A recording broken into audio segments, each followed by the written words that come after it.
Hello everybody, this is your short Vort for Parshat Ki Tavo.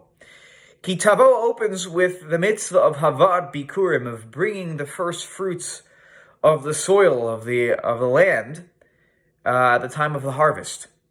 And each person who was harvesting their land, they would have to bring this first fruit. And there was a whole ritual. It was put in a basket, brought to the Kohen. And one of the steps of the performance of the mitzvah of bringing bikurim, of bringing the first fruit, was that the person bringing it had to recite a certain number of psukim that are outlined right here in this section. These psukim are actually quite familiar to us because we recite them at the Seder, we expound upon them at the Seder on Pesach.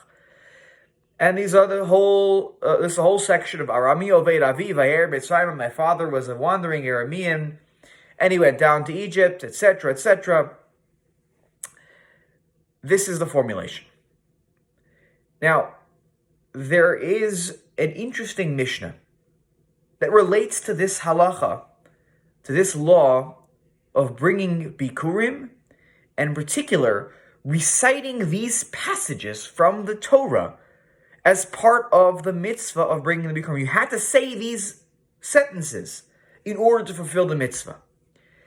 So the Mishnah in the 3rd chapter of Masechet Bikurim, Mishnah Zion, Mishnah number 7, says, Barishona, originally, Kol mish yodeh likrot, koreh, anyone who would know how to read, right? Kohen would probably give you a flashcard or something like that, or whatever it was that they would use, and you would read the formula right off the card as here's what you're supposed to say. So if you knew how to read, you would read. V'chol mi she'eno yodeh likrot, anyone who didn't know how to read, they were illiterate. Makri noto, so somebody else would stand next to them, and they would read on their behalf. Nimnu milahavi, so what ended up happening?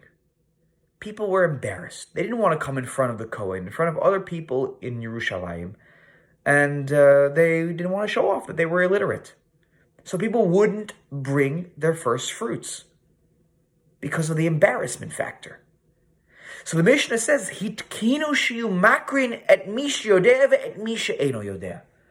The sages instituted that there would be a person designated to read the formula on behalf of the person bringing the first fruit, whether or not they knew how to read. This was the decree. And this decree, what I love about this Mishnah, is it shows the sensitivity of our sages. That, yes, even though it's better to do it yourself, if you know how to read it, you should read it yourself and do it. It's the best way to do the mitzvah. But because there are other people that may feel a great deal of embarrassment in public, that it will be known to all that they don't know how to read. And this prevents them from participating in Jewish ritual. The sages said this must stop. And we will not perform the mitzvah in the best way, per se, of saying it ourselves, and rather we'll have someone read it on behalf of everybody, protecting the dignity of every Jew. And this is really the cornerstone and the foundation of Judaism, of caring deeply about the feelings and being sensitive to the feelings and the needs of others. This actually, interestingly, also shows up in something that we do all the time in shul. It's not unique to our shul, all shuls.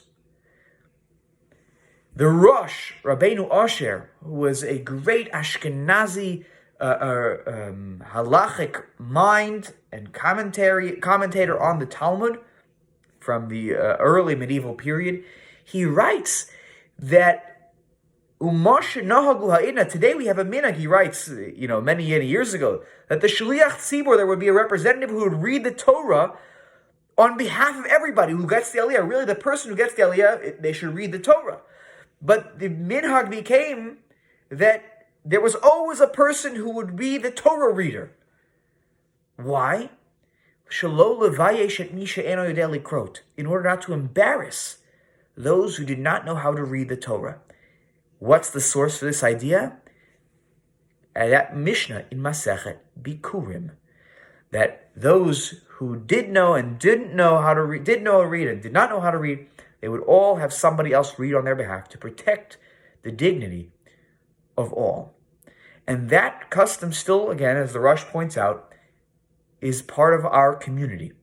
And we should not just extend this principle to the laws of reading the Torah or the laws of Bikurim, but we should have this type of sensitivity all the time, thinking about ways that we may prevent ourselves from doing things exactly the best way if it means that somebody else won't experience embarrassment, and it means that somebody else will feel more comfortable participating in the rituals, the beautiful rituals of Yahadut, of Judaism.